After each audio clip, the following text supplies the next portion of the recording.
Dan Dickau, Scorebook Live, Washington, with girls analyst Freddie Rehkow here to talk about Hardwood Classic at Tacoma, at Yakima, and in Spokane that just occurred last week, but also an overall recap of this season's exciting high school basketball season on the girls' side. So, Freddie, it's been a pretty darn incredible season. There's been a lot of great team performances, quite a few individual performances. Is there one team that has stood out for you start to finish that you enjoyed following that maybe didn't win a state title? I think there's a lot of teams that were out there. You know, Woodinville was probably the one that goes through the entire season undefeated, gets to the state championship game, plays Central Valley, a rematch of the 2018 state championship game, and comes up just a little bit short. And so Woodinville was one of those teams that was on our radar before the season started all the way to the end. Unfortunately, came up a little bit short. But I'm telling you, they've got a lot of firepower, a lot of kids coming back. They're definitely going to be a team that will be there next year. So if we just quickly go through each of the brackets, 4A, the champion isn't a surprise to you as far as knowing the kids in the program. You directed that program just a few years ago. Central Valley won the title. Anything stood out to you with their season or their performance in Tacoma? Yeah, I think it's really interesting. When you look at Central Valley this year, they came in about 4 days before the season starts. They get a new coach, Felice Orell, who had been coaching Eastmont, had been an assistant coach for Central Valley last year, was actually one of our former players here at Central Valley. Comes in, short notice, takes over a program, gets those kids to buy in. You know, she was one of those that I was able to sit down with, talk to. She really took a lot of time to prepare for the season and did some amazing things. The kids bought in. Next thing you know, they come out, they lose two of their first two games, run off 23 of the next 24, and end up state champions. So that would probably be a team that, a lot of pride here at Central Valley. And for her to come in and to see those girls do that, what a great accomplishment, because those girls were in the program in the years back when we did win the state championship, but to actually have a role and do what they did, pretty amazing. Yeah, a lot of pride as we're actually on Central Valley's campus to catch up with you. You could hear some excitement in some of the kids' voices in the hallway still talking about that. Now at the 3A level, a boys and girls sweep at the 3A level. Garfield Bulldogs, Delia Daniels, Megan Fizo, two players that you mentioned had terrific seasons in state tournaments. Yeah, I think it's really interesting. When the season started out, they were one of my favorites to win it all. They went in. Daniels got injured a little bit, wasn't playing full time. They actually played in a tournament, lost a couple games. They were losing games outside of the state, but inside the state where they were taking care of business. And to actually see them come back, do what they did, pretty much where I saw them, and credit to them and their program to say, hey, we played some tough competition, took some L's early, but in the end took care of business. In Yakima, on the boys' side, it was pretty exciting to watch the Linden basketball community get behind the 2A Linden Lions and then the 1A Linden Christian boys basketball team. Same thing on the girls' side. You got the champs, 2A Linden girls, 1A Linden Christian. What do you see about those two programs that you know? I think it's just tradition. Tradition can carry you a long ways, but it's also a lot of hard work, a lot of preparation, and the coaches at Linden and Linden Christian do great jobs. When you look at it with Brady Bomber, he's used to taking care of business, and I think they were one of those that when they came in, we knew they would probably be there, but to go back and take care of business again, that community has got to be on cloud nine.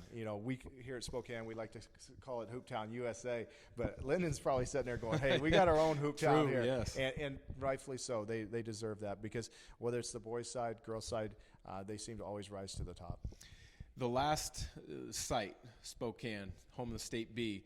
I know there's been talks about disappointing attendance numbers in Tacoma, and Yakima can be difficult for some people to get to, but Spokane continues to be a fun place to attend at the state tournament. You've got Liberty at one level, and then in Chilium winning the other on the girls' side. What are your experiences as a coach and in that coaching community knowing about the State B tournament and these teams? I think it's really interesting when you're looking at some of the smaller schools. If you have one dominant player, it definitely makes you tough to beat. If you have a couple of players that can accept their roles and go out and be a huge support for that star player, as they would call it, I think you're in business. And when you look at Liberty and you look at Inchelium, two programs that did it the right way. With Liberty, Macy Burnham. I mean, she's going to be one of the best players they've ever had there. She's going to go on to Eastern Washington University and play. And the one thing I like about here in Spokane, and I think, as you said, the community gets behind it. And the State Bees here in Spokane are amazing. When you go to Tacoma or you go to Yakima, you have decent crowds. But when you come to the Spokane Arena, it is done right. And I've been there as a fan, and it is just absolutely amazing. And those kids get to go out and they get to play for the pride of their communities. And those small towns, they don't get a whole lot of publicity and recognition, but they have some great basketball players and just kids that work extremely hard. So, kudos to Liberty of Spangle and Inchelium for winning their respective classifications. And you touched on a couple players, and one of them at the B level, Maisie Burnham.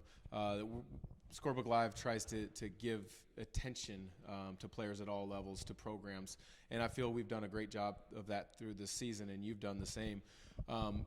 You and I talked off camera, the 4 players, there's more than 4 players in the state that catch your eye and my eye on the boys' side, but 4 I think that really stood out. Haley Van Lith at Cashmere, Delia Daniels, Garfield, Incheliums, Maisie Burnham that you spoke of, and Jada Noble from Mount Spokane. Those are 4 that kind of had tremendous seasons. Anything in particular stand out for those players over the course of their careers, and what do you expect at the next level for each of those players? I think when you look at them, you're looking at players who go out and they play hard. They want to get better, and that's exactly what they're going to have to do at the next level. When you're in high school, you can be the star, you can be the one that gets all the publicity, you can be the one that scores a lot. But when you make that transition to the next level, as you would know, when you step in there, you're just another person, and you got everybody around you is going to be good. And I think what we're going to see from Van Lith and Burnham and all those players is we're going to see them have to rise to the occasion, and I think they will, because they come from programs who have taught them how to work hard and to play with some pride and some passion. And with that, you're going to see them, I think, perform very well at the next level. Well, looking forward to following those players, and you mentioned playing with pride for your program. You have a lot of pride for Central Valley. The boys and girls teams both had incredible runs this season. Share a little bit about what that means to you as a former coach at Central Valley to see that program continue to play really well on the girls' side, as well as Mike Laws on the boys' side getting them to the state tournament. What does that mean for you in this community? I think for our community, it's just amazing. We take a lot of pride in our community here at Central Valley. University, as a district, we take a lot of pride.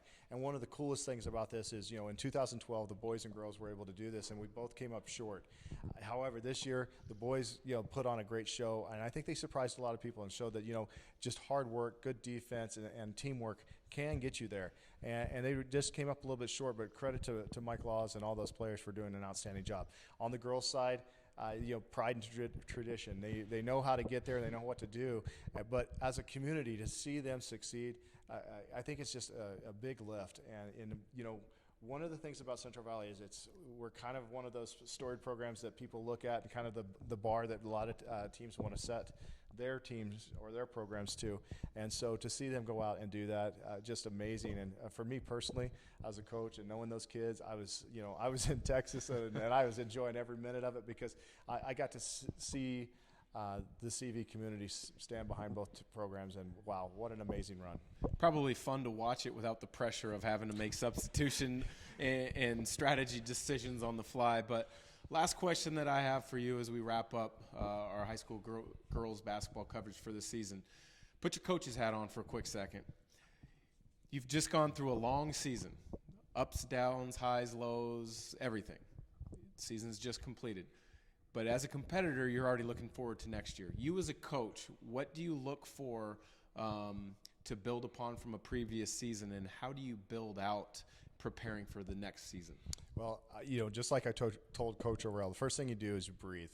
Take a deep breath. The season's over. Go home, spend time with your family. Take some time for you and your family to kind of let everything decompress a little bit, because you've gone through a very pressured season.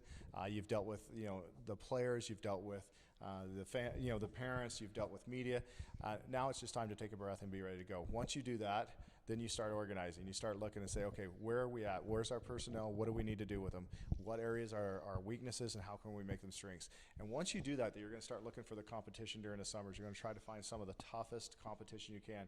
And it doesn't matter if you're a program that's struggling, you still need to find good competition, because if you go out and you're just trying to get some wins to make the kids feel better, it's not going to really prepare them. So I think, when I put my coach's hat on, the first thing I'm looking at is, okay, we did a great job, but how can we do even a better job next year? And I'll start looking for those tournaments and things that we can do, camps. How can we make ourselves better? And then really start looking at all the younger kids and who's coming back, and what can we do with them and to help them progress. Because if you just settle on just being good enough, you'll never be great enough. Well, appreciate you putting the coach's hat on for a second as we finished, even though you have the media hat on throughout the year. We appreciate you being a part of the Scorebook Live team again. Looking forward to next basketball season's coverage. Any last messages for Washington High School girls basketball fans? I think if there's one thing I want people out there in the state of Washington to understand, if you know of players and teams that have some traditions and stuff, let us know at Scorebook Live. It's real easy to say, well, you didn't talk about so-and-so. Sometimes we can't get to all those little cities and towns. So, let us know. We'll take a look at them, and we want to make sure we don't forget anybody. And I think sometimes that happens because we don't get to see everybody. So it does. All you coaches, and even parents, send us a few things. Let us know. We'll take a look at it, because I can tell you, Todd Mills and myself, we really try to break it down. And I know sometimes people will complain about where we rank them, but when you look at the final results, we were pretty close considering this is a big state. So, hey, enjoy it, spread the word, get people out there looking at Scorebook Live, and we'll look forward to next season. And this summer we'll be out trying to find some players. Absolutely. We enjoyed having you on board. You and Todd did a phenomenal job. We look forward to next season covering high school girls basketball across the state. For Scorebook Live Washington, he's Freddie Rehkow, and I'm Dan Dickau.